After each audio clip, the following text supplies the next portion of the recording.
All right, great. Good morning, everyone, and thank you for joining us today. My name is Abina Bakenra, and I'm a science associate with UCSF's program on reproductive health and the environment, or PRE, where I run the Science Action Network. And I'm delighted to welcome you to today's webinar, Weakening of Chemical Regulation under Zeldin's EPA, which is part two in our webinar series titled Science in the Crosshairs, Understanding and Addressing Challenges in a Shifting Political Landscape. This series is hosted in collaboration with the Union of Concerned Scientists and the Collaborative for Health and the Environment.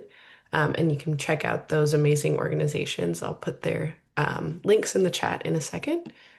But today's webinar will explore how recent rulemakings under the Toxic Substances Control Act, or TSCA, fail to incorporate the best available science and rely on assumptions that downplay real-world chemical risk and health risks, and how these failures threaten to further erode already insufficient scientific practices and safeguarding public health from toxic chemical exposures.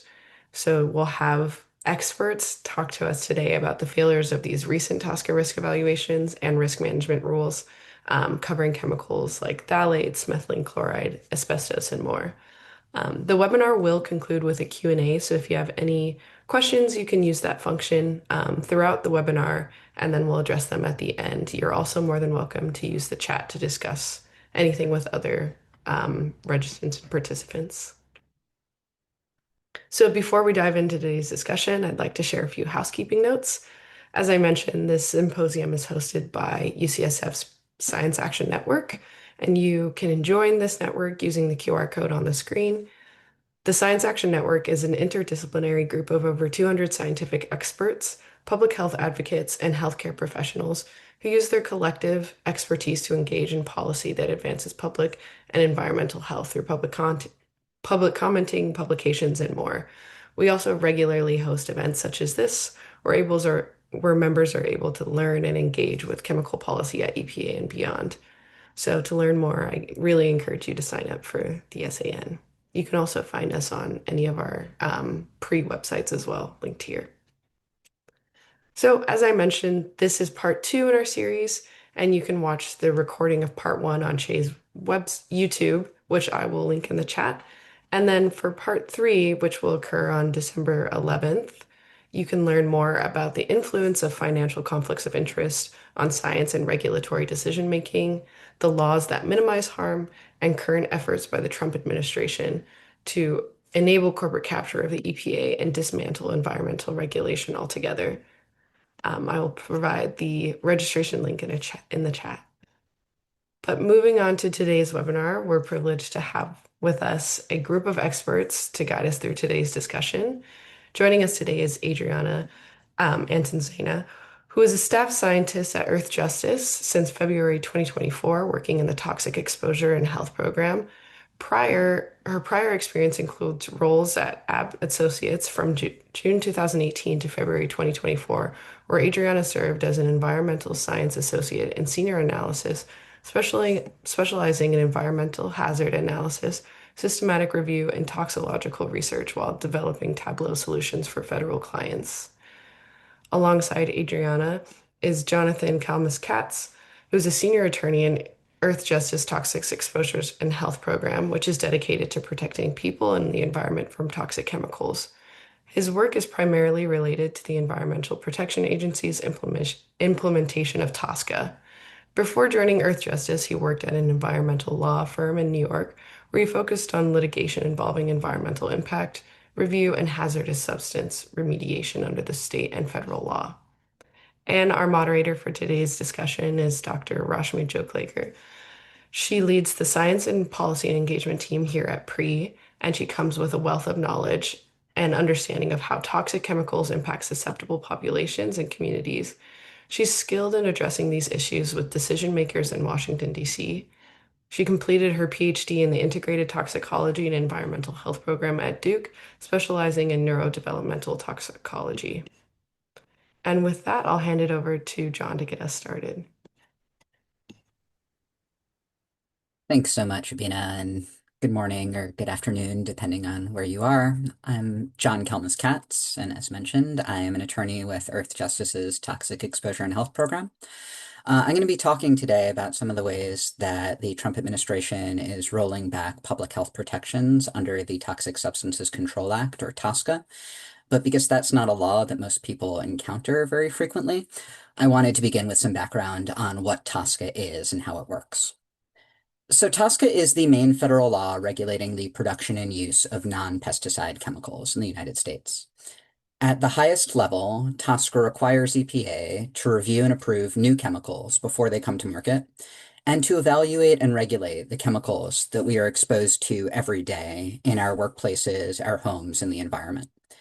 TSCA is a very broad law. It covers tens of thousands of chemicals across their life cycle, from manufacturing through processing, use, distribution, and disposal.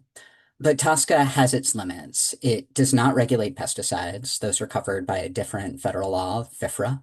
And it does not cover the use of chemicals in food, food additives, drugs, or cosmetics. Those are regulated by the by the FDA under the Federal Food, Drug, and Cosmetics Act. Next slide, please. So TSCA is different than other environmental laws, which you may be more familiar with, like the Clean Air Act or Clean Water Act, in several ways. One is the breadth of its scope. Many laws regulate particular lists of chemicals, such as hazardous air pollutants or hazardous substances. TSCA doesn't. TSCA really regulates or has the potential to regulate all chemicals in commerce. It also is not limited to a particular environmental medium or exposure pathway. So you have laws that are focused on protecting people from chemicals in the air and protecting people from chemicals in their drinking water. But when you have chemicals that you are exposed to through personal products and through kind of the air that you breathe, the water that you drink, risks can go unaddressed by those other laws. TSCA captures those risks by looking at the use and exposure to chemicals across their life cycle. And finally, TSCA gives EPA regulatory authority that other laws simply don't. EPA can establish emission standards or effluent limitations under other environmental laws. TSCA gives EPA the potential to address the risk at its source, to ban chemicals that are known to pose unreasonable risk, and to promote the use of safer alternatives. And that was really a key motivation of Congress when it enacted TSCA. It found that instead of these end of pipe or end of stack solutions, sometimes it was more efficient and more health protective to just keep the chemical out of commerce or to remove it from commerce. Next slide, please.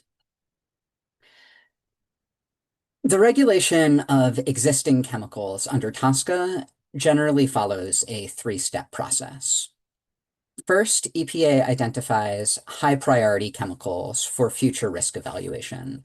And these are chemicals that may present unreasonable risk to human health or the environment. EPA then conducts risk evaluations to determine whether the chemicals present unreasonable risk.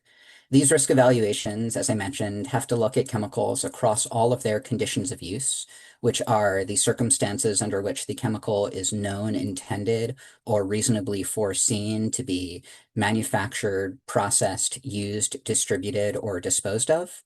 And it also has to look at risks to potentially exposed or susceptible subpopulations, which are groups like infants and pregnant women and workers in fence-line communities who are either more exposed to the chemical or more susceptible to harm from their exposures and therefore experience greater risk. And finally, if EPA finds that a chemical presents unreasonable risk under TSCA, then EPA is required to regulate the chemical to the extent necessary so that it no longer presents such risk. That is known as risk management, and it's going to be what I'm most focused on today. But the statutory mandate is actually very clear. EPA has to ensure the elimination of all unreasonable risk. Next slide, please. So TSCA as a law was substantially amended, basically rewritten by Congress in 2016. And the first thing that EPA had to do after those 2016 amendments was to identify 10 chemicals to undergo the first round of risk evaluations under TSCA. So EPA did that. It picked those chemicals and then spent several years evaluating their risks, conducting these risk evaluations. EPA ultimately determined that all 10 of those chemicals present unreasonable risk. And then it has spent several more years coming up with proposed and final rules to address those unreasonable risks. Under the deadline set in the statute, EPA was supposed to have completed those 10 risk management rules by June of 2022. So we were supposed to have 10 final rules about 3 years ago. To date, only 5 of those rules have been finalized and 3 others have been proposed. So EPA is behind schedule, but from the rules that have been issued thus far, we can start to see some trends emerge in how EPA is using its authority under TSCA. So 2 of the rules that have been finalized for trichloroethylene and chrysotyl asbestos involve complete chemical bans. EPA found that those chemicals are so toxic at such low exposure levels that the only way to protect the public was to take them out of commerce. That said, both rules include critical use exemptions and extended phase-out periods for certain uses. So these are bans, but with flexibility. There are 4 rules for methylene chloride, perchloroethylene, NMP, and 1-bromopropane, which involve a mix of some use-specific bans, workplace exposure limits, so these are inhalation limits to protect workers who will remain exposed to the chemical, and a combination of other controls. And then you have 2 rules, one final and one proposed, which rely exclusively on workplace exposure limits and personal protective equipment. All 5 rules that have been finalized thus far have been challenged in court, and I'm going to talk about those lawsuits in a couple of slides. But first, next slide, please. So this is just a chart that gives a sense of, for each of the rules that have been finalized or proposed, what percent of the current production volume of the chemical is banned or phased out? And I think this is important because sometimes when you hear the Trump administration or industry speak about these rules, you think that EPA had kind of broadly banned all 10 of the first kind of 10 risk evaluation chemicals, or at least all the chemicals that it has regulated. That could not be farther from the case. There really are a range of approaches. So as I mentioned, you have these 2 chemicals that are subject to complete bans, although certain uses of those chemicals are going to be phased out over a period of 30 to 50 years. So kind of even for the banned substances, there are kind of a range of compliance deadlines and kind of phase out periods depending on the use. Then you have methylene chloride, where EPA prohibited about 50% of the current production and allowed just over 50% to continue. The next 2, perchloroethylene and NMP, EPA is only prohibiting around 20% of the current production volume. For 1-bromopropane, it's even lower, it's less than 5%. And then for carbon tetrachloride and pigment violet 29, EPA is not prohibiting any ongoing uses. So these are really compromise rules. Kind of there are certainly ways in which many of these rules could have been stronger, but they are providing really important protections and really long overdue protections for workers, consumers, and fence line communities. So just for a few examples, the methylene chloride rule, EPA found that that rule is going to protect 900,000 workers and 15 million consumers who are exposed to methylene chloride, which is a carcinogen and a highly toxic chemical. EPA calculated health benefits exceeding $25 million per year from that rule, and that's probably understated.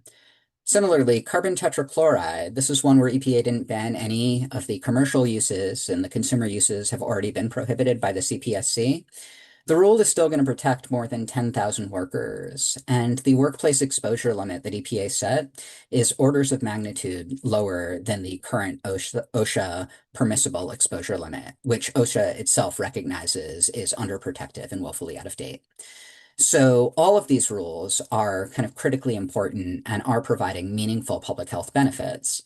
Unfortunately, they are also under attack. Next slide, please. So, in response to industry litigation, the Trump administration has announced its plans to reconsider at least 3 of these rules. Those are the rules for perchloroethylene, carbon tetrachloride, and trichloroethylene. EPA hasn't released its proposed changes to those rules, but it has solicited comment on the changes that it is at least considering. And those changes include increasing the workplace exposure limit, so the levels of the chemical that workers can be left exposed to, replacing bans on the chemical, so eliminating some uses that were banned and allowing those to essentially continue or to be resumed, subject to a workplace exposure limit. And EPA is also soliciting comment on whether to change the phase out of perchloroethylene in dry cleaning. This is a particularly problematic use. PCE or PERC is widely used as a dry cleaning solvent. And sorry, just looking at the chat. Multiple states have already banned the use of perk in dry cleaning because it's carcinogenic and kind of is causing severe harm, not only to workers within the dry cleaning facilities, but to consumers whose clothes are dry cleaned and to people who live above or next to those facilities. So EPA found unreasonable risk. It is phasing out the use of perk in dry cleaning over a decade, which is actually significantly longer than the phase out periods adopted by multiple states. And EPA is now considering whether to walk that back. And then finally, you have three proposed risk management rules for 1-bromopropane, NMP, and pigment violet 29, where it's unclear what the administration is going to do. It has not finalized those rules, and it hasn't really discussed them very much. Next slide, please. EPA has also in court stayed portions of the trichloroethylene rule. So this is the ban on TCE, where the uses of TCE are going to continue for more than 2 years. That rule establishes workplace exposure limits, so measures to protect workers during the longer phase-out periods. One of the first things that the Trump EPA did when it came in is it stayed the rules, worker protections for certain industries. So the workplace exposure limits and other protections in lead acid battery plants and other industries have never taken effect because the Trump administration wouldn't let them take effect. EPA also issued an interim final rule that delayed the phase out of TCE in nuclear fuel production and the prohibition on the discharge of TCE contaminated wastewater. And again, these changes are having real public health effects. Trichloroethylene is carcinogenic. It's also associated with fetal heart defects at very low exposure levels and with immune system toxicity. All of these changes, the stays, the delayed phase outs, are going to leave people exposed to TCE for longer periods of time, and that results in serious harm. Next slide, please. And then finally, the Trump Department of Justice has refused to defend key EPA policies and decisions. So in the methylene chloride litigation, this is a rule that EPA is not reconsidering. But what happened is shortly before the oral argument in the case challenging that rule, the Department of Justice withdrew portions of its own brief, and it refused to defend EPA's whole chemical unreasonable risk determination and EPA's calculation of workplace exposures and risks without the use of PPE. So these were approaches taken in EPA's risk evaluation and that provided the foundation for the methylene chloride rule. The Trump administration has said that it's not going to stand behind those, and it essentially invited the court to find for industry on those issues. Similarly, there is industry litigation challenging EPA's risk evaluation for 1,4-dioxane, which is another very widespread and toxic drinking water contaminant. The Department of Justice initially moved to dismiss that case, in part because TSCA does not allow industry to challenge EPA's findings of unreasonable risk until EPA has actually issued the chemical regulation. So in addition to any kind of substantive defects, this lawsuit was woefully premature. After the Trump administration came in, it placed the case on hold, kind of urged the court not to rule on the motion to dismiss, and it is instead negotiating with industry and has indicated an intent to reconsider the science underlying that risk evaluation. So all of these are subject to future rollback because of the change in administration. Next slide, please. So these are just some telling quotes from senior EPA officials from their early actions. And again, a lot of these rules are just starting to take place. We haven't seen what they're going to do at the end of the day to many of these rules, but they do appear set on rolling back the progress that was made during the last 4 years and eliminating or weakening critical public health protections. And that's actually exactly what key Trump administration officials have said they want to do. So the first of these quotes is from Linda Kleba, who is a former American Chemistry Council and DuPont representative, and currently a deputy assistant administrator with the EPA Toxics Office. Just last month, at a conference organized by the Chamber of Commerce, Ms. DeCleva said that she wants to, quote, blow up sections of TSCA. Now, keep in mind, Ms. DeCleva is charged with implementing and enforcing the very law that she aspires to implode. The second quote is from the EPA Administrator, Lee Zeldin, and it relates to his recent announcement that EPA is going to be prioritizing the review and approval of chemicals that are used in data centers and artificial intelligence related projects. Now, that program has the potential to fast track the review of PFAS and other highly toxic substances, and in justifying those changes and in justifying the prioritization, Administrator Zeldin said that the Trump EPA wants to, quote, get out of the way and clear a path for more data center construction. Now, when it comes to the review of toxic chemicals, EPA's main purpose and statutory mandate is to stand between the carcinogens and the public. They are literally required to be in the way and to conduct a careful review that identifies and eliminates all sources of unreasonable risk. And then the final quote is a little bit older, but I think it remains highly relevant. It's from a reported account of a conversation between a senior EPA employee, and this was during the first Trump administration. The employee is no longer there, and the current Deputy Assistant Administrator of EPA's Office of Chemical Safety and Pollution Prevention, Nancy Beck. It relates to EPA's 2017 proposal to ban methylene chloride paint strippers. Now, these paint strippers are acutely toxic. They've killed more than 80 people and injured countless others. In this account, in this statement, Nancy Beck is questioning how dangerous methylene chloride really is. And she seemingly indicates that a 1% injury rate would be acceptable. She's asking the other party to this conversation, is it just 1% of people who are getting harmed? Keep in mind that according to EPA, tens of thousands of workers are exposed to methylene chloride paint strippers. A 1% injury rate would still result in widespread and severe harm. And yet this is from the person who is going to help decide what risk levels EPA considers unreasonable under TSCA. So I think it's a fairly alarming statement. And with that, I will turn it back to Adriana and Rashmi. Thanks so much, John. That was an excellent summary of kind of the failures of the risk management rules that were released in the last several months. I want to kind of pivot to some of the scientific failures in the risk evaluations that have been released since Trump Part 2. Specifically, we're going to focus on the risk evaluations pertaining to phthalates, which are plasticizer chemicals that have been detected in nearly every person tested. EPA recently conducted risk evaluations for 7 of these phthalates, and 4 of them, draft risk evaluations, were released under Zeldin's EPA. The dates are provided here. I'm going to walk through some of the scientific flaws that are part of all 4 of these. Some of my summary will be very technical, and I'll try to do my best to explain some of these issues. And then I'll pass it on to Adriana in the middle to talk about issues with the exposure assessment. And then we'll conclude the talk with talking about flaws in TSCA in the recent revisions to the TSCA risk evaluation framework rule. Next slide, please. So as I mentioned, today I'm going to emphasize the numerous ways in which EPA failed to uphold the best available science mandate in its risk evaluations for 4 phthalates, DEHP, DBP, BBP, and DIBP, and really across every phase of the risk evaluation process, which starts with systematic review and ends with the risk determination.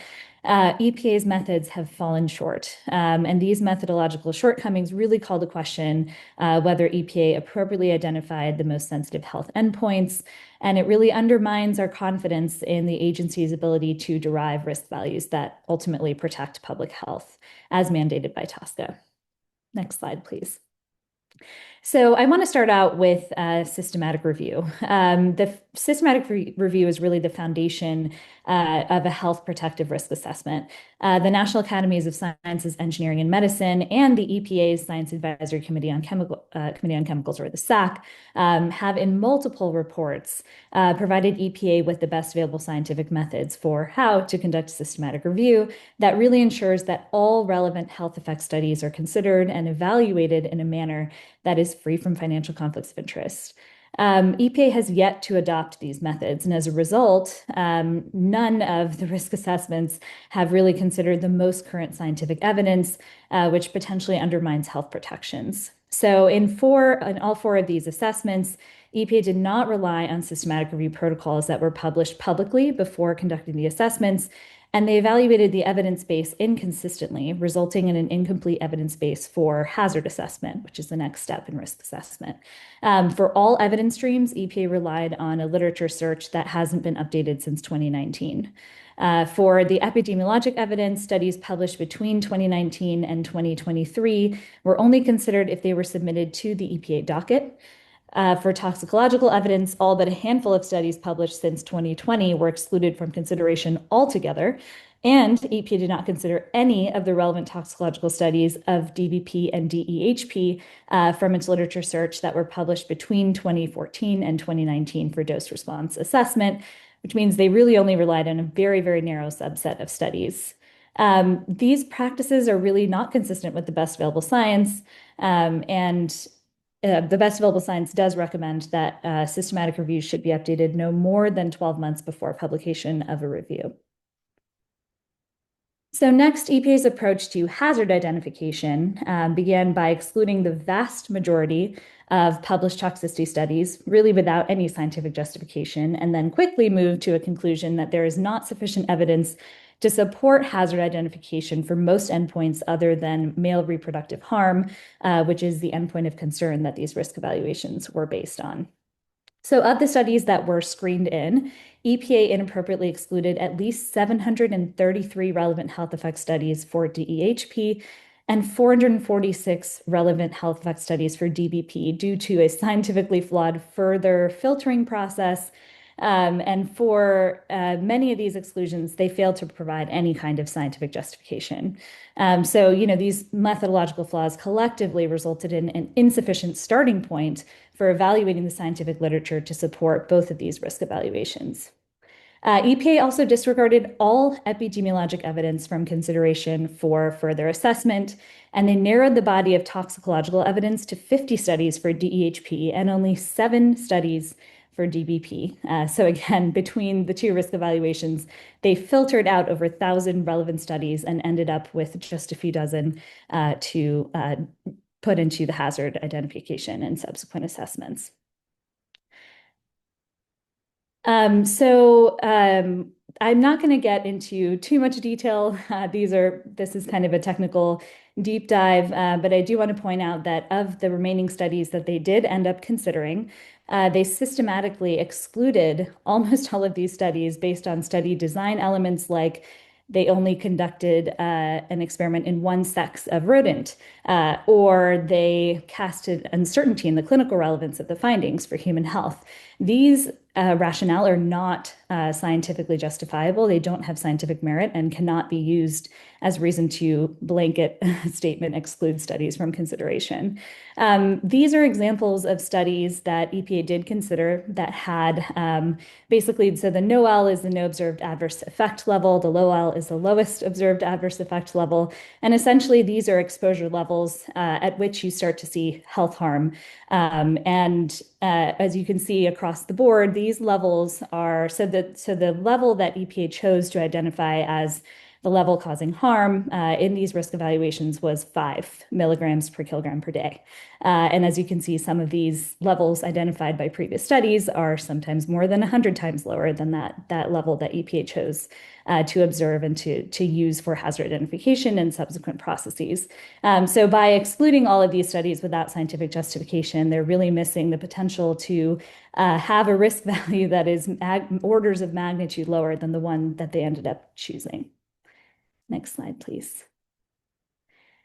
So in all of these cases, really instead of dismissing these studies, EPA could have incorporated them into a benchmark dose modeling or dose response assessment. to ensure more health protective conclusions. And benchmark dose modeling is an approach that is more quantitative and accurate in terms of estimating that exposure level at which harm occurs. EPA did not do that, and in doing so, it violated its own guidance to apply benchmark dose modeling to derive these non-cancer points of departure for all of these phthalates, further, kind of increasing that uncertainty of whether the most sensitive endpoints were selected for use in estimating risks. Next slide, please.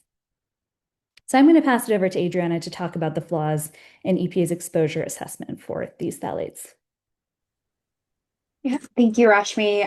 As Rashmi mentioned today, I will focus on discussing issues with the exposure assessment within EPA's risk evaluation, highlighting issues underestimating exposure in the phthalate risk evaluations that were released under Trump's EPA. So first, I'll just start with some background on the exposure assessment. So under TSCA, EPA's human exposure characterization captures oral, inhalation, and dermal exposure. EPA conducts an environmental release and occupational assessment, which assesses chemical releases to air, water, and soil from TSCA-regulated industries and occupational exposures from these same industries. So the environmental releases that EPA calculates in this assessment are also inform how EPA assesses risks to communities that live near these releasing facilities, which are also known as fence-line communities.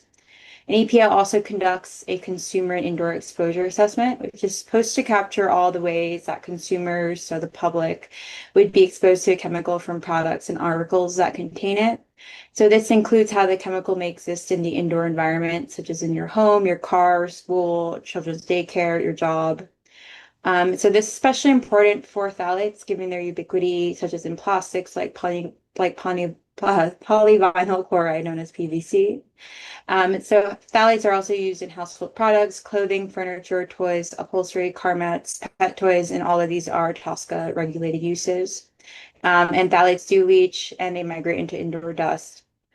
So if you can go to the next slide, before we dive into the deficiencies in the exposure assessments under the Zeldin EPA, I want to provide an overview of the legal language in TSCA that sets a scientific basis for how EPA evaluates exposure. So in the first box, it defines the scope of the regulation to include the manufacture, processing, distribution, and commerce, use, disposal of a chemical substance or mixture, and importantly states any combination of such activities. And this terminology requires EPA to consider aggregate exposure to a chemical from multiple sources and conditions of use. In the second box, we see that TSCA clearly mandates EPA to consider risks to potentially exposed and susceptible populations, which is defined as groups of the population that are either more susceptible to the harms of a chemical or who face a greater exposure to the chemical.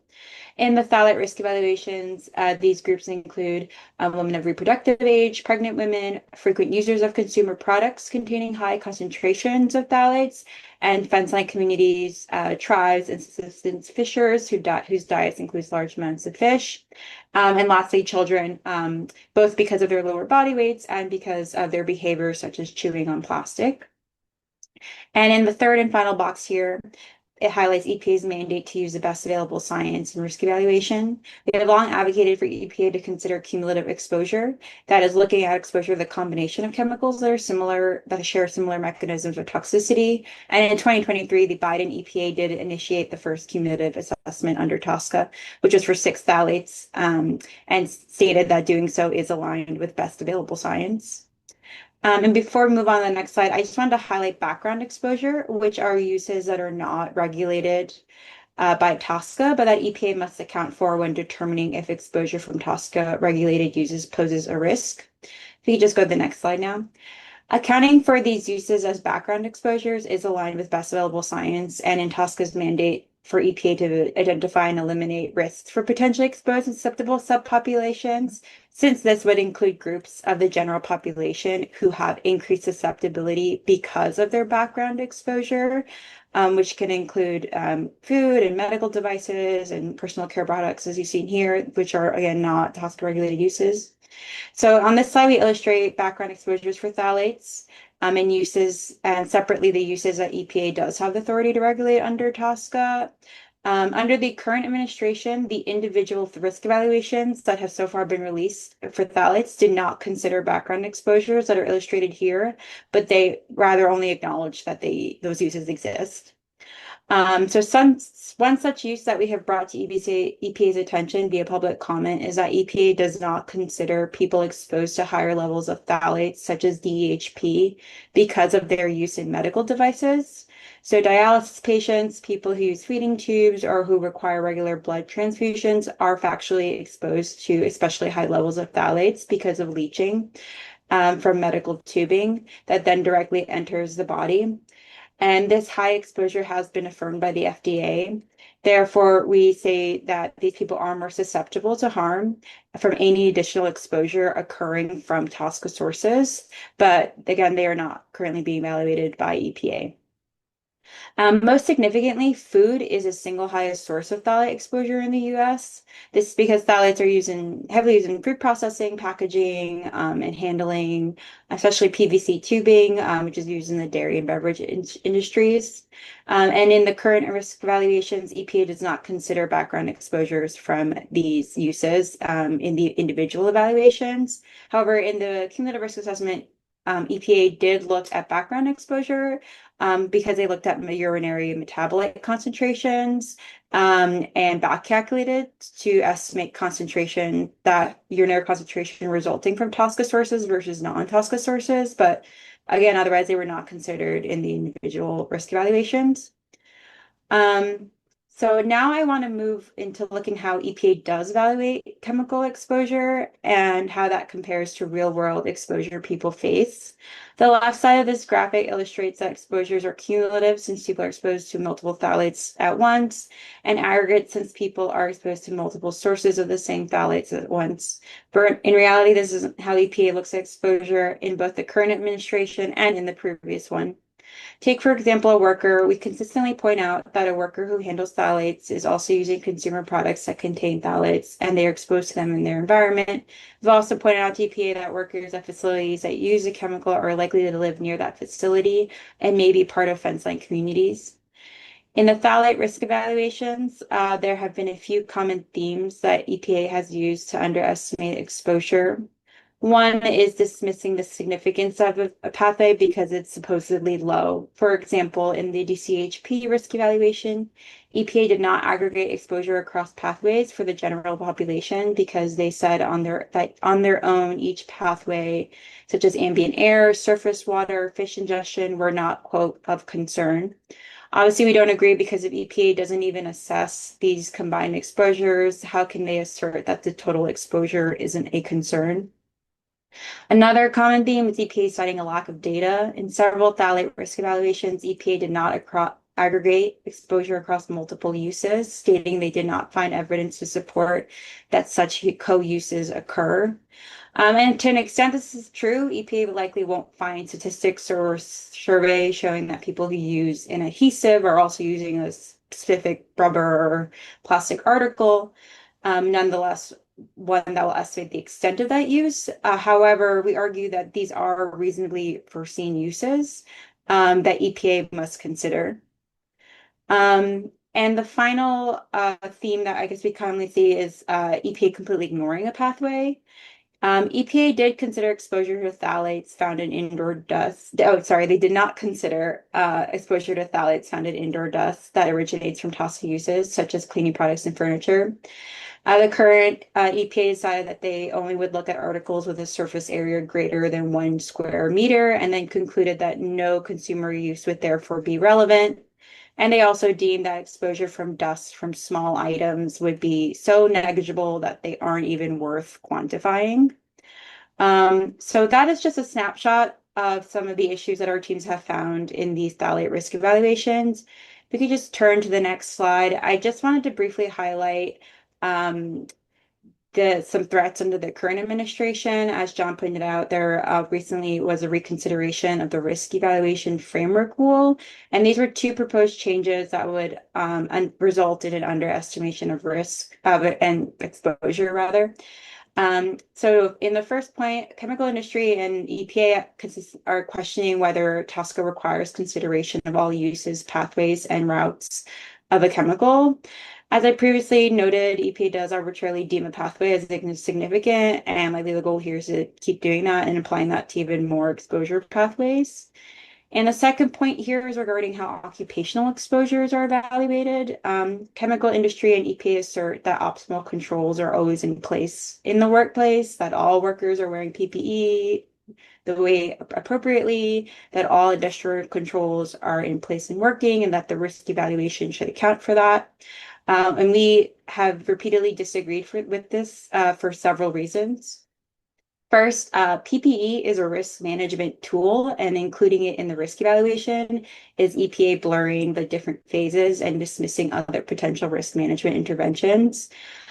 Second, as multiple OSHA standards have memorialized, assessing occupational exposure without assuming PPE and other respiratory protection is consistent with the best available science. Third, in the occupational hierarchy of controls, use of PPE is the least effective, and complete elimination of a hazard is considered the top of that hierarchy and considered the most effective, even above engineering controls. And lastly, there have been plenty of studies, including by NIOSH, that show that employers do not provide adequate training on proper use of respiratory protection. And there are many other barriers to the most ideal use of PPE. And it certainly does not help that the Zeldin administration is in the process of shutting down, or rather the Trump administration is in the process of shutting down the National Personal Protective Technology Laboratory, which is the laboratory within NIOSH that tests and certifies respirator effectiveness. So that is my the discussion regarding exposure assessment in TSCA and threats against it. And before I kind of give it back to Rashmi and to continue our discussion on human health, if you can go to the next slide. We just briefly wanted to provide you all today with an overview of the environmental risk assessment under TSCA. Today we are, like I said, mainly focused on human health, and indeed most of the risk evaluation seems to focus on human health. However, there is a mandate that all organisms be evaluated, and we felt it was important to mention that today. So as the first bullet quote here from TSCA notes, EPA is required to consider unreasonable risks to the environment, and the environment is defined as water, air, and land, and the interrelationship which exists among and between water, air, and land, and all living things. So this captures essentially all living organisms. EPA does calculate hazard thresholds for different species groups, depending on the data available to do so. And in fact, several phthalates that were released under the Trump EPA did calculate risk for certain species in the environmental risk assessments. But if you can just turn to the next slide, there was still a rundown. This is a rundown of issues that we have submitted to EPA via public comment on the environmental risk assessment for these phthalates. So I'll just go through them down quickly. So similar to people, EPA did not consider cumulative risk exposure assessment for animals or any other species. EPA also completely failed to look at exposures to microplastics, which, as we all know, are persistent in the environment. And we cited several studies that both support that individual phthalates are measured in microplastics, and that those microplastics are in wildlife, especially marine mammals. EPA also commonly uses rat data that is from the human toxicity studies to serve as the basis for assessing risk in mammals. But we have repeatedly found that they seem to be ignoring studies that do exist on mammals that are tests that show toxicity at lower doses, and we submit these studies to them. And this next point is particularly relevant for phthalates, that EPA is only looking at wild animals. Several phthalates, especially DHP, are measured at high levels in dog and animal chew toys, and EPA even acknowledges this in the risk evaluation, but only actually considered children's exposures to these pet toys. So like children chewing the pet toy by accident. We argue that animals will face the same exposures as humans indoors, including to indoor dust. And given that phthalates are factually measured in those products, that EPA cannot just keep asserting that there is no risk to mammals if they are completely omitting any analysis of risks and exposures to domesticated animals, which that is what they are currently doing. And as far as we know, we don't think any risk evaluation has ever evaluated dogs or cats or evaluated animals existing within an indoor environment alongside people. And then in the second to last point, for ecological endpoints, EPA does not consider the toxicity of degradation products. And in the very last point, despite finding risks that exceed their own benchmark, EPA has on several occasions arbitrarily dismissed risk findings in ecological endpoints. So again, this is just a brief of the issues and certainly does not reflect all potential issues in the environmental risk assessment. As I mentioned, we tend to also focus a lot of our time on the human health portion. So I certainly encourage any environmental risk assessors on this call today to take a look at the phthalate risk evaluations and future risk evaluations, focusing on their ecological risk assessments. So that's all I have for you all today. I will turn it back to Rashmi to continue talking about the human health risk assessment. Thanks, Adriana. That was excellent. So in this next portion, I want to cover how EPA also failed to adequately identify and account for risk to susceptible subpopulations in the DEHP and DBP draft risk evaluations, really failing to meet its requirement under TSCA to identify, consider, and account for risk to potentially exposed or susceptible subpopulations. There are a lot of numbers and technical specs on this slide. When you see things like benchmark MOE, I want to kind of clearly communicate that these are values that are used by EPA in a way that we don't agree with, to kind of set a threshold above which there is no risk and below which there is risk. So they compare a value called margin of exposure to the benchmark margin of exposure, or benchmark MOE. Whenever that margin of exposure value, or MOE, is less than the benchmark MOE, that signifies, at least historically has signified, a condition of use that is associated with unreasonable risk. What we've seen in these two draft risk evaluations, and really in all previous risk evaluations under the amended TSCA, is that EPA has failed to account adequately for human susceptibility to chemical exposures. There are several metrics. So the California EPA uses an uncertainty factor of up to 30x to account for increased susceptibility in early life stages. The World Health Organization recommends a 42x uncertainty factor just to account for the normal variability in response to chemical exposures among healthy adults. EPA traditionally uses a 10x factor to account for that same variability. So we know that they're underestimating and not accounting for just the normal distribution in responses to chemical exposures across the human population. When you think about populations that are experiencing multiple chemical and non-chemical stressors at the same time, the scientific evidence suggests that even more uncertainty factors should be added on to account for that, which, we have recommended 10x on top of that 42x to truly protect susceptible and highly exposed populations. So when you take all of this into account, if you just kind of increase that uncertainty factor to 42x from up to 42x based on that WHO value, it increases that benchmark margin of exposure value to 126. What that means is that 27 use scenarios for consumers will now show unreasonable risk, as opposed to, I think it was less than 3 before. When you account for, again, that increased susceptibility based on non-chemical stressors, that benchmark margin of exposure would move up to 1,260. And that would translate to 60 use scenarios that then pose unreasonable risk. And I want to highlight one example, which is Black non-Hispanic women. EPA correctly considered them a highly exposed group to DEHP and multiple other phthalates. But again, they failed to fully account for risk to these groups by not adequately factoring in that susceptibility. Black women are more likely to experience poverty, racism, healthcare inequities, certain disease disparities, and disproportionate chemical exposures compared to other racial groups in the US. And based on scientific recommendations, you have to factor at least a 10x additional uncertainty factor to account for that increased susceptibility. So again, these 65 use scenarios that would then be considered posing unreasonable risk include exposures to a wide array of products from furniture, textiles, to vinyl flooring, to insulated cords and novelty items via multiple routes of exposure, including dermal, ingestion, inhalation, and across acute and chronic durations. And this also applies to all age groups that were evaluated. Next slide, please.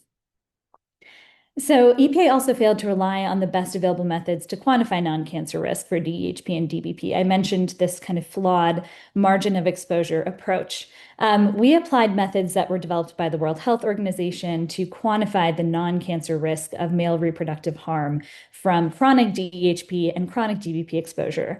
And we found that EPA's current margin of exposure approach considers exposures acceptable that result in an upper bound risk of 1 in 80 for male reproductive harm for DEHP and 1 in 36 risk for DBP.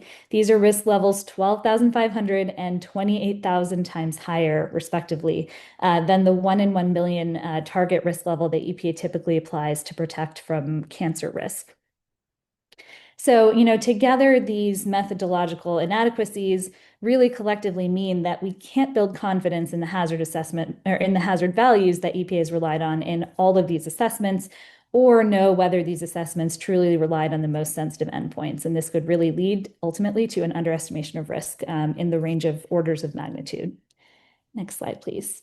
So finally, in both of those risk evaluations, DEHP and DBP, EPA really continues this dangerous pattern of failing to consider high-end exposure scenarios when it's making its unreasonable risk determinations. So, despite identifying occupational and consumer high-end exposure scenarios in which, again, this margin of exposure was less than the benchmark indicating unreasonable risk, the EPA claimed that the central tendency values were more representative, but offered no scientific justification for dismissing high-end exposure estimates, even though these estimates are critical for evaluating risk to workers with greater than typical exposures.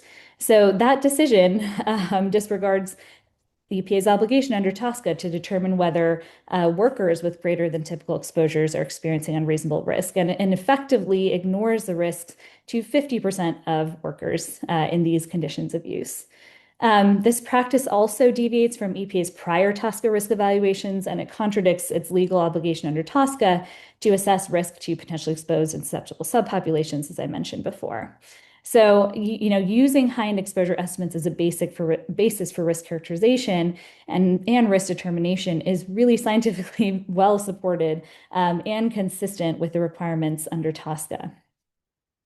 Also, for consumer uses or consumer exposures, EPA manipulated its process to avoid finding unreasonable risk. So, for example, in the DEHP draft risk evaluation for infants and toddlers exposed to DEHP in synthetic leather furniture, even though this high-intensity aggregate exposure scenario produced that MOE, again, equal to the benchmark MOE, which would typically constitute unreasonable risk.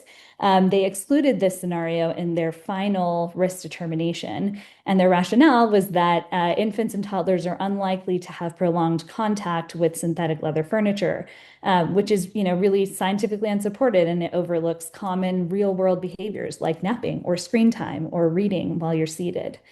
Next slide, please. So, really similarly, EPA dismissed high-end exposures to workers handling the disposal of DEHP. Again, they calculated that margin of exposure that was less than the benchmark, which would typically signify unreasonable risk, but those uses were not reflected in the final unreasonable risk determinations. And really, the selective dismissal of high-risk exposure estimates after you characterize the risk goes against best practices. It contradicts TSCA's mandate to rely on best available science and reasonably available data. So really, to ensure health protections, especially for highly exposed populations, EPA has to account for these high-end exposure scenarios in all risk determinations for occupational and consumer risk. Next slide, please. So I will conclude by saying that there are improvements that can be made in the short term for all of these risk evaluations conducted under Zeldin's EPA that can, better leverage the best available scientific methods and lead to stronger health protections. We provided public comments to the Science Advisory Committee on Chemicals, or the SAC, to adopt and elevate some of these recommendations to improve EPA's approach and ensure the most health protective risk evaluations moving forward. So this includes implementing a gold standard systematic review methodology in line with recommendations from the national academies that comprehensively looks at all relevant health effect studies from all evidence streams. That has to be the first step. Starting over on identifying hazards for phthalates and looking at endpoints other than male reproductive harm, considering all relevant studies, some of those studies that I walked through that EPA did consider that had effective levels that were 100 times lower than the one that EPA ultimately selected. Conducting a risk of bias and evidence integration analysis as part of that systematic review process to avoid arbitrarily excluding studies from consideration, using benchmark dose modeling, as I previously highlighted, to ensure that you are getting the most accurate level at which health harms start to occur, adopting science-based uncertainty factors to account for susceptibility across the human population, using best available methods to quantify non-cancer risk, and of course, considering all high-end exposures in risk characterization and risk determination. So I'm going to pass it over to John, who's going to talk about some flaws in the proposed risk evaluation framework rule, the revisions to the framework rule, and then we will close out with the Q&A. Thanks, Rashmi. And I actually just wanted to do a time check because if we're ending at 3, we might want to go to the Q&A, and I think that I could work some of this in response to a question in the chat. So I'm happy to do this, but I also want to make sure there is a little bit of time for questions. Rashmi or Bina, I don't know what your preference is. We have until 3:30, so we should be Oh, good. okay. Never mind. Then I can go and we will have plenty of time for questions. Thank you. So there is a rule that EPA has issued under TSCA, and which is actually required by the statute, which governs how EPA conducts risk evaluations, kind of basically the rules of the road for the process that we've been discussing today. This rule has been written and rewritten at least 4 times in the last 8 years. So the initial proposal of the rule came out in the final months of the Obama administration in 2017. It was a rule that we think, again, was not perfect, but broadly tracked the requirements of TSCA.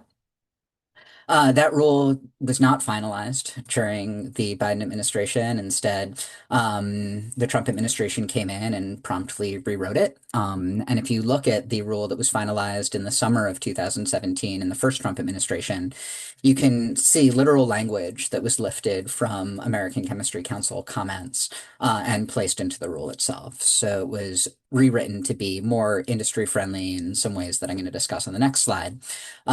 So that was the rule that governed the first 10 risk evaluations under TSCA, the Trump administration, or the first Trump administration rule. The Biden administration came in and went through a new rulemaking process to rewrite the rule that was finalized in May of 2024. So that was the third iteration. And then the Trump administration has already come in and proposed revisions to that. So we are now on V4 of the risk evaluation rule. Next slide, please. So these latest revisions, which were released last September, seek to reintroduce many of the flawed risk assessment practices that we saw during the first Trump administration and that were memorialized in the initial risk evaluation rule. So, for instance, the current rule requires EPA to determine whether the chemical substance as a whole presents unreasonable risk. That tracks TSCA's text. TSCA requires EPA to conduct risk evaluations to determine whether a chemical substance presents unreasonable risk. It also tracks the best available science. When you're looking at chemicals where you can be exposed for multiple conditions of use, making use-specific unreasonable risk determinations is understating risk and leaving people exposed to unsafe levels of the chemical. So the Trump administration is proposing to go back to the piecemeal approach. Under its proposal, EPA would have to make separate unreasonable risk determinations for each individual condition of use. EPA has also asserted the discretion to exclude conditions of use, exposure routes, and exposure pathways from the risk evaluations that it conducts under TSCA. And this is perhaps most significant when you're looking at risks to fence line communities, because during the first Trump administration, what EPA did is whenever there was an exposure pathway that either was or could be addressed under a different law, such as the Clean Air Act or the Safe Drinking Water Act, EPA decided to exclude those exposures entirely from the TSCA risk evaluation. It just didn't look at them. And that was without making any assessment of whether the regulation under the other law had actually done what TSCA requires and had eliminated unreasonable risk. When the Biden administration came in, it went back and conducted fence line assessments for many of the chemicals that EPA had evaluated in the Trump administration. Those fence line assessments found that notwithstanding the Clean Air Act, notwithstanding the Safe Drinking Water Act, and all these other laws, fence line communities were still exposed to very high cancer risks and non-cancer risks from the inhalation and kind of ingestion of these substances. So they confirmed that you can have chemicals that are regulated as hazardous air pollutants, but when you look at existing exposure levels, you still find unreasonable risk to fence line communities, and TSCA requires EPA to address those risks. EPA is seeking to go back to an approach where it no longer has to even look at them. EPA is asserting the authority to rely on the use of PPE and in some circumstances assume the use of respirators and other personal protective equipment when determining worker exposures and risks. This was a highly contentious issue during the first Trump administration. And what you had, because this is what they did, EPA, for many of the first 10 chemicals, did assume that workers would be protected by the use of respirators and therefore reduced the occupational exposure levels to what would be kind of using the respirator. That practice was criticized by OSHA. It was criticized by NIOSH, the National Institute for Occupational Safety and Health. It was criticized by labor unions, and it really is fundamentally out of step with just widely accepted industrial hygiene practice. Not all workers are provided PPE. When PPE is provided, it doesn't necessarily achieve the stated protectiveness factors. You need very careful medical monitoring, fit testing. I mean, certain workers, just because of pre-existing conditions or facial hair, are not going to get the full level of protection that EPA was assuming. So there are a wealth of reasons why EPA cannot consider PPE when it is conducting risk evaluations, and really should only consider it later on at the risk management stage. This proposal would bring us back to kind of the 2017 rule where EPA was assuming the use of PPE. And then finally, EPA has proposed eliminating key provisions that were added to the risk evaluation rule in 2024. So one of the things that the Biden administration did is it added overburdened communities to the regulatory definition of potentially exposed and susceptible subpopulations, kind of an acknowledgement of what is well established. Communities that surround facilities that release toxic chemicals have greater exposure to the general public and are more susceptible to harm. So the Biden administration would have required EPA to look at those risks when it is conducting risk evaluations. The Trump administration is trying to get rid of that. And similarly, there was language in the 2024 risk evaluation rule that called for the consideration of aggregate exposures and risks, which is something that we've discussed a number of times today. It really is consistent with the best available science and needed to determine risks to potentially exposed and susceptible subpopulations. We know that people that are exposed to the chemical from multiple routes, from multiple pathways and multiple sources or conditions of use are going to experience greater risk than people who lack those aggregate exposures. But the Trump administration is seeking to prevent EPA from considering those aggregate exposures and risks. So this is also wrapped up in a number of court suits. There were labor challenges to the 2024 Biden rule, the risk evaluation rule. There were industry challenges to the 2024 risk evaluation rule, and Earthjustice, on behalf of a number of environmental organizations, intervened in defense of that rule. That lawsuit has been placed on hold. So the court is waiting to see what the Trump administration does to the risk evaluation rule, how it changes it. But it is almost inevitable that the revised risk evaluation rule will result in yet another lawsuit. And with that, I do think we have time now that we have till 3:30. I think that concludes what I had, and I'll turn it back to Rashmi or yeah, to facilitate the Q&A. Thanks, John. Thanks so much. And if you and Adriana could turn on your cameras, we're going to move into the Q&A portion of today's presentation. I do want to elevate, before we kick things off, a comment from Penelope Fenner-Crisp in the chat, which is that, these technical support documents and the draft risk evaluations, much of those analyses were in fact conducted under the Biden administration. And this comment that significant flaws have always existed is so very true. All of these categories that we walked through, we've seen these issues, these scientific flaws come up in all of the risk evaluations that we've looked at. So in one form or the other and to varying degrees. So yes, I just wanted to elevate that before we start, that these are persistent issues.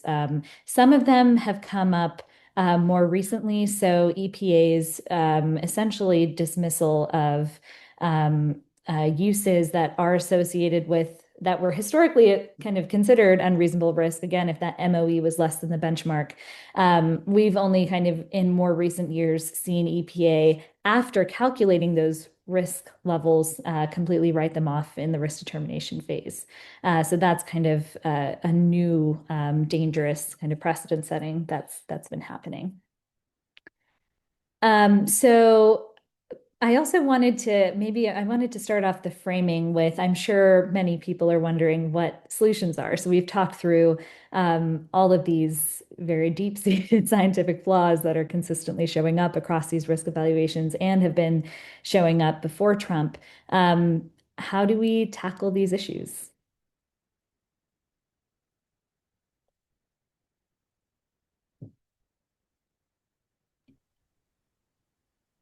You can start. I don't know whether that's directed to anybody in particular.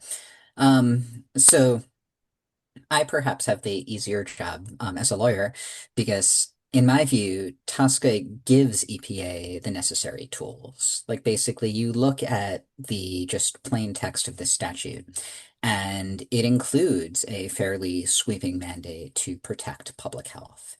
EPA has to consider the risks posed comprehensively by chemical substances using the best available science. It has to determine risks to the more exposed and more susceptible subpopulations. And then it has to regulate to the extent necessary so that the chemical is not presenting risk. Like, that is essentially, if you wanted to, and again, you can talk about limitations in the risk-based framework, but if you have a risk-based law, that law gives EPA pretty broad authority. And you saw EPA start to use that authority, for instance, in the 2024 risk evaluation rule. So I do think we need to look at how people are being kind of exposed to and harmed by these chemicals in the real world. You have to look at aggregate exposures, and TSCA lets you do that. You have to look where relevant at cumulative exposures, and TSCA lets you do that. And I think just continuing to implement recommendations from the National Academy of Sciences, from other scientific authorities, into how EPA conducts risk evaluations is going to make significant progress. It might not kind of ultimately kind of solve all of our problems. And I think there are other kind of approaches and complementary approaches that can be used to address risks that are sort of falling through the cracks of a risk-based system, to address hazards rather and harms that are falling through the cracks of some of just the inherent limitations and kind of how agencies conduct risk evaluations. But I also think that EPA has the tools that it needs. It has the statutory authority that it needs. It just needs to start using it and start following many of the recommendations that you and Adriana discussed today. Thanks, John. That was excellent. And I might pick on you again for my next question, which is, so there are, scientists and public health experts on this call who I'm sure are wondering how they can individually plug into this process. Can you walk through the importance of the public commenting process? Yeah, I'd be happy to. And in fact, if anybody has a free 48 hours, there is a very important public comment process that is open till Friday. That is the public comments on the revised risk evaluation rule. So if you're interested in weighing in, please don't hesitate to reach out and we could provide whatever information you need. But more broadly, um, public comments are really critical, and I think it's easy to be cynical kind of when you have an administration that seems just dead set on environmental rollbacks and doesn't seem to be interested in meaningful engagement with feedback, to wonder what's the point? Why am I going to tell EPA to do things differently when we feel fairly confident going in that the Trump administration is going to more likely than not ignore those comments? EPA is not the sole audience for the comments, and it may not be the primary audience for the comments here. You are also writing both to increase public awareness and to increase public knowledge of the impacts of what EPA is doing.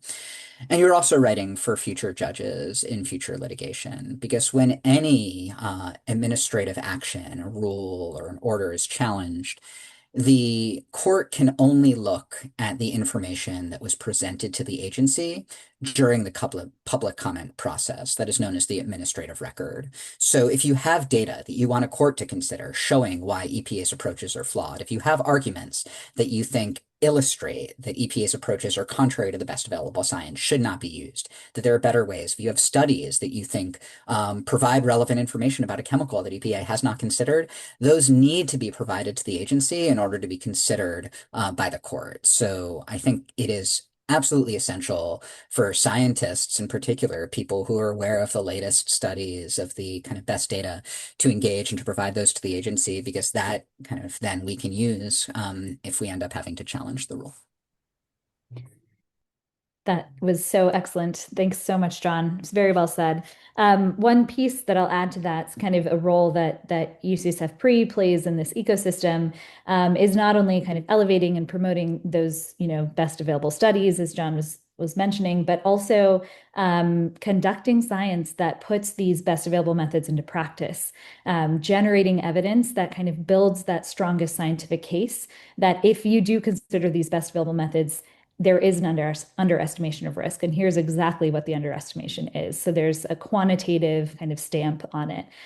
So that's something that, we're very actively doing at Pre. We're currently trying to understand the effect, or we're trying to quantify the kind of gap in risk if you use EPA's method, that MOE method, versus the WHO method.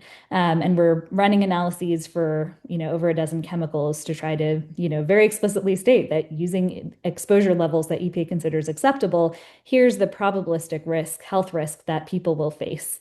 And that's, I think those types of studies are super important also to move the needle forward.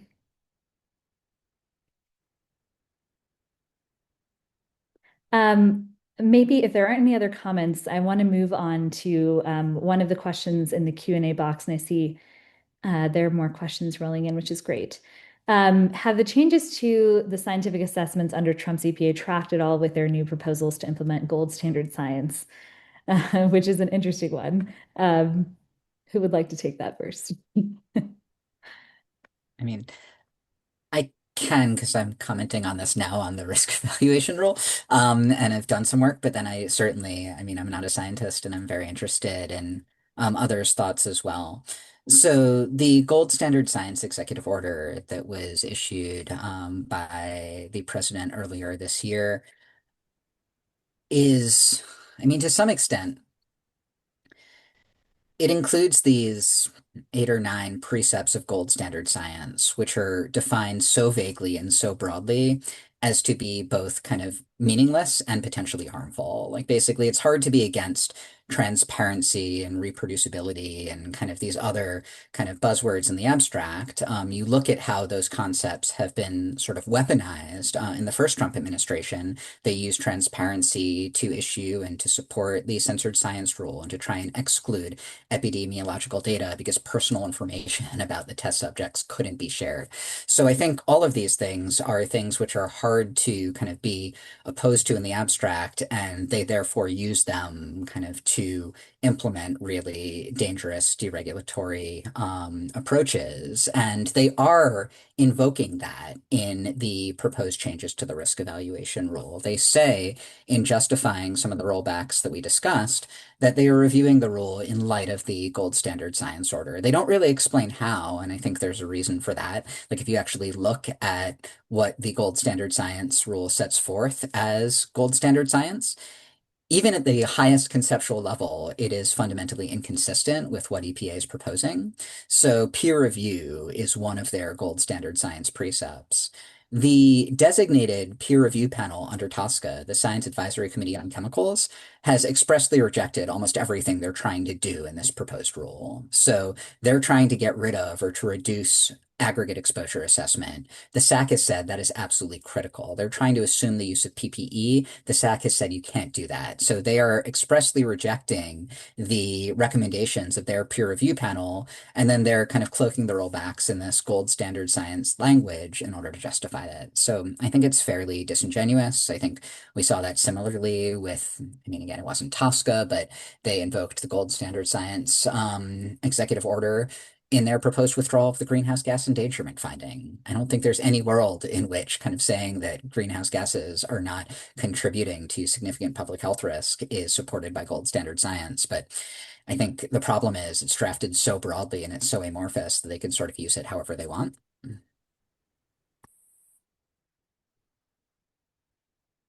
Yeah, that was great. I don't really have anything to add. That's excellent. And I will say that they did not expressly cite the gold standard science executive order in any of the risk evaluations that we covered today.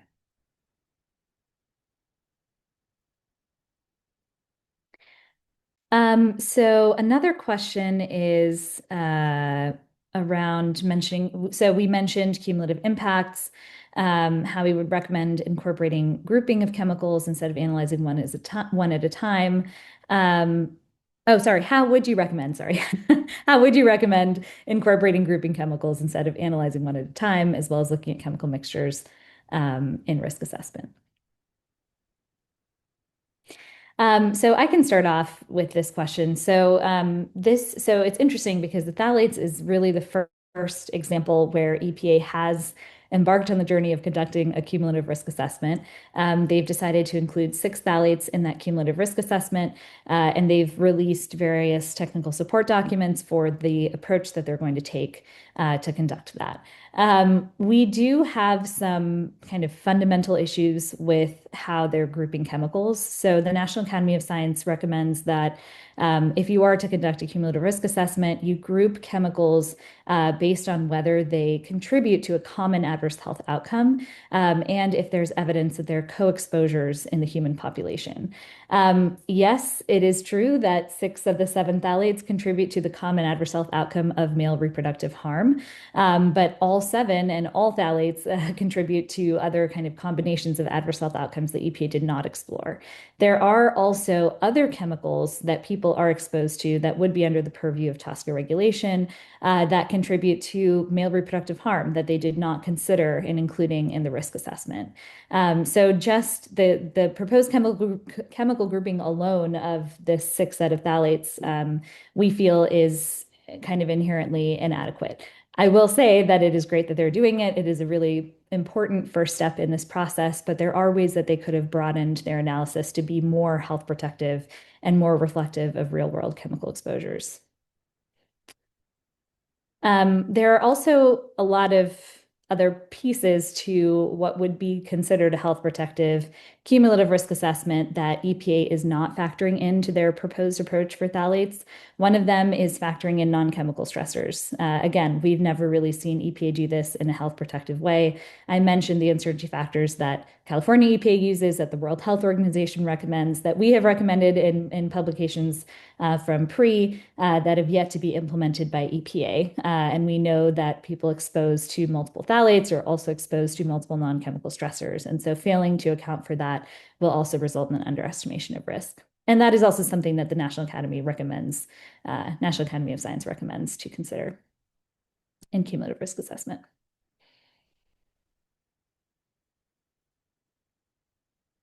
Not sure if folks want to add anything.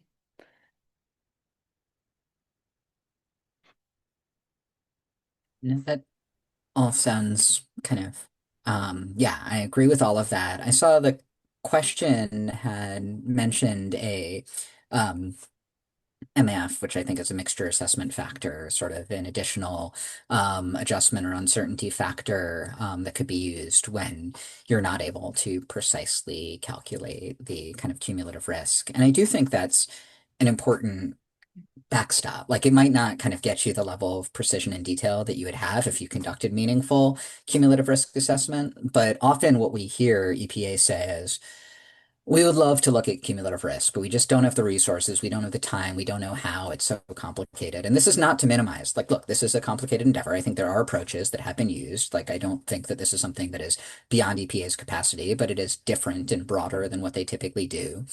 And I think in circumstances where you can acknowledge the existence of cumulative risk, but for whatever reason, whether it's resources or data or anything else, aren't able to confidently calculate the extent of that risk, at a minimum, there should be an additional adjustment factor. And that's something that has support in the scientific literature. So I do think that's something that we've recommended in past comments. I think it's a good idea. I don't think it's not a kind of get out of assessment free card. Like I think EPA should quantify and calculate as much of this risk as it can.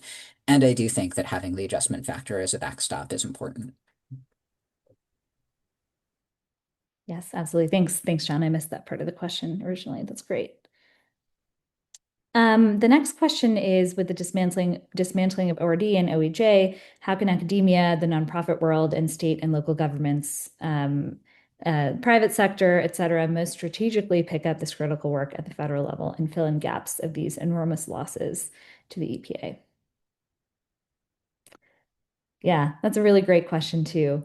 I'm not sure that all of those forces combined can really even fill in that gap adequately. So, I'll mention this again. A big part of what we do at PRE is putting the best scientific methods into practice and publishing demonstration studies. Having the scientific literature reflect those best available methods and again, having kind of that scientific evidence to then put into the administrative record is one way that we find to be potentially effective in moving the needle forward.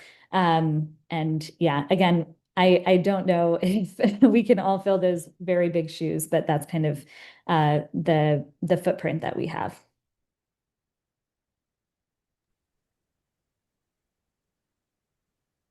Yeah, I completely agree. I think, look, what the Trump administration has done to the Office of Research and Development is kind of just almost unthinkable and kind of completely unjustifiable. Like basically they are taking away the scientific and informational resources that not only the Toxics Office, but that other program offices rely on to do their work. And that is going to end up with kind of more people exposed to unacceptable risks just because we don't have the data analysis that we used to. I do think that particularly like the question mentioned states, kind of state agencies that have kind of toxicology and other expertise are even more relevant now. States like California that have OEHA, like basically they can't replace ORD, but they can fill in some of those gaps.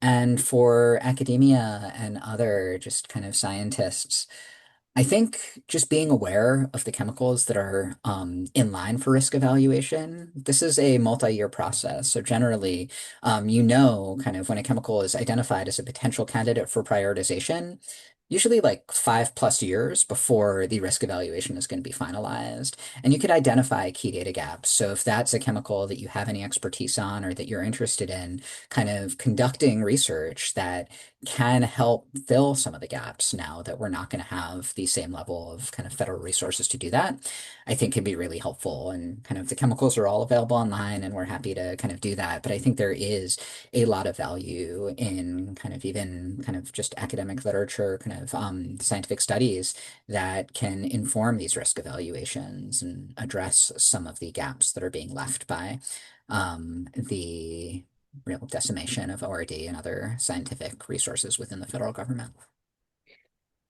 Yes, that's such an important point, John. I want to elevate that and underline that. And we are working on a paper to provide scientists with the tools that they need to generate new scientific evidence that is actionable and policy relevant. So what do you need to put into your method section to make sure that it's not, in a flawed way screened out of their terrible systematic review method?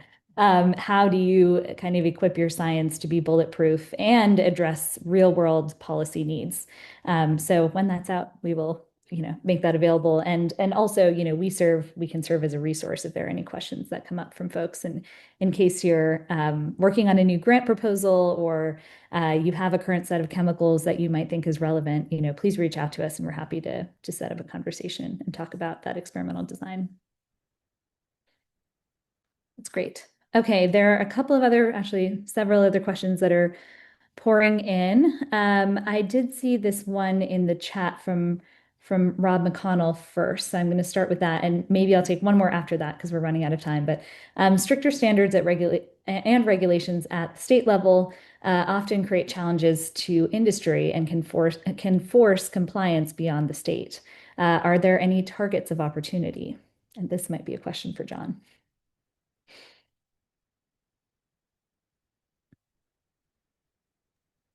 So sorry, I'm just looking at the question now. And I think they we like to think of them as creating both challenges and opportunities. I think a lot of times when chemicals are restricted, there is a kind of market that is created for safer chemistries, for safer processes. And are there targets of opportunity? Yeah, I think really looking kind of, like I said, there's a long lead time to this regulation. Um, by the time that EPA has regulated a chemical, by the time these standards are being implemented, it's probably a decade kind of since EPA first identified the chemical because the standards, even after a final rule is implemented, they don't take effect the next day. Kind of there's some compliance phase in.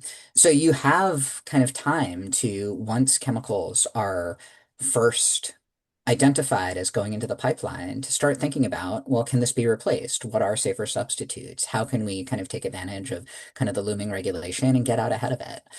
So the targets of opportunity, I think, really come at that earliest stage. How can we kind of begin when a chemical is identified as high priority? All right, where does this exist in our supply chain? Let's investigate our supply chain. Let's look now so we're not caught flat-footed when EPA issues the rule and suddenly we have to get rid of it in 6 months or a year. Like you had the prior 8 years to begin that work. So I think that really is the best advice that I could give.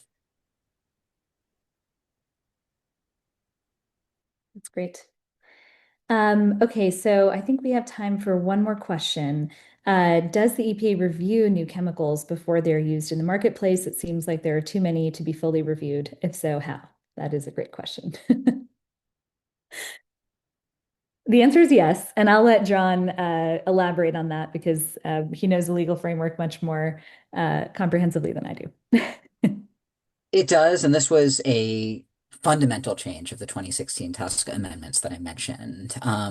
Industry always had to notify EPA before it brought a chemical to market. It does that generally through what's known as a pre-manufacturer review or pre-manufacturer notice, a PMN. In the past, up until 2016, EPA didn't have to do anything in response to a PMN. And if EPA did not take any action, then after 90 days, the chemical could be commercialized, it could come to market. And as a result, you had thousands of chemicals that entered market without adequate EPA review and regulation. Congress ended that in the 2016 TSCA amendments. At this point, before any chemical comes to market, EPA is required to conduct an assessment of its risks, of the risks under the conditions of use, and to either find that the chemical is not likely to present unreasonable risk, or to issue regulations that eliminate the unreasonable risk to make the chemical safe for use. And it has to, like, you're right, like, I can't see the question. Like, there are many new chemical applications, and some of them come in with imperfect data. So sometimes this takes back and forth with industry. Sometimes this takes time, but it is a core part of the statute. And it is really, I think, one of the main gains of 2016 that we now have a system that doesn't permit chemicals to enter commerce by default, that EPA does have to conduct the review and make the affirmative risk determination that the chemical can be used without unreasonable risk.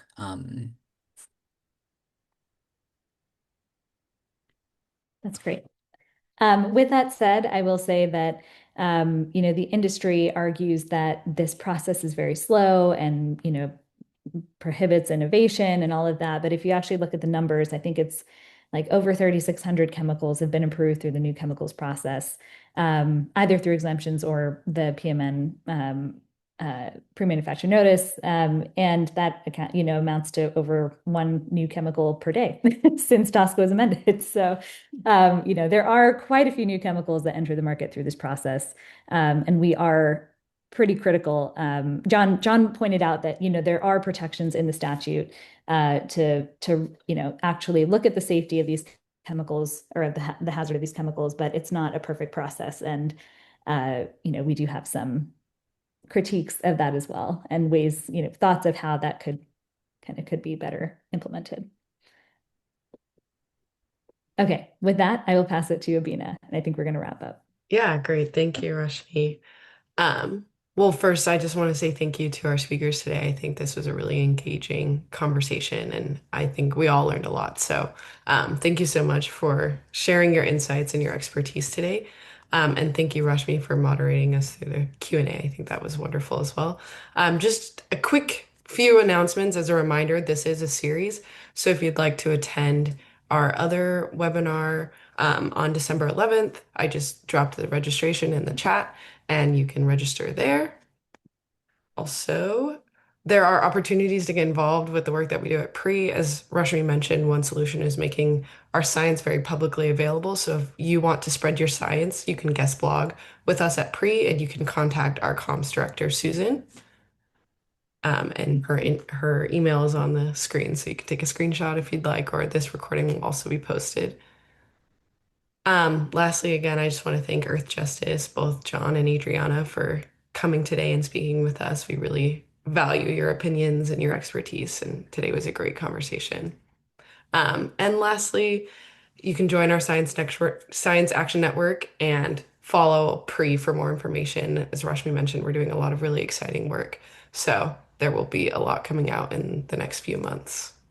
And thank you again for everyone, and we hope to see you at our next session on December 11th.